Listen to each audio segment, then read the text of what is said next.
Here's the Jabra Elite 85T earbuds. I'm going to show you how to factory reset these, okay? You want to factory reset these if you have issues like pairing or connecting, or one side's not working, or one side's low volume, and so on. Okay, so in order to factory reset these, what we want to do is just go ahead and take these out of the case. And then what you want to do is press and hold both buttons on here, okay? Keep holding until it flashes like purple, okay? So we'll do it together.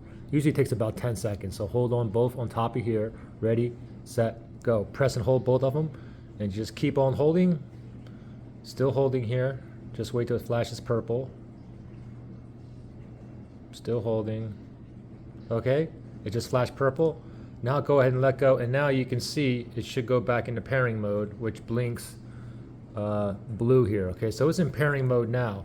All right, so here's the thing. For example, I was connected to my iPhone prior to the factory reset. So if I go to settings here and I go to Bluetooth and it's in pairing mode, the thing is it's not going to show up under available devices down here because I was connected to it before. So if I want to connect back to the same phone, I have to go back and go to right here before you can see the Jabra Elite right there. I'm going to click on that little eye and I'm going to click on forget device. If you have an Android phone, you would tap on unpair. So I'm going to forget device.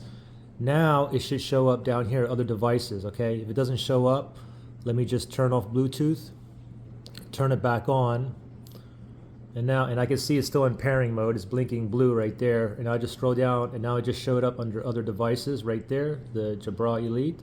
Go ahead and tap on that right there to connect back to my iPhone here, and you can see now I'm reconnected again. Okay, good luck guys.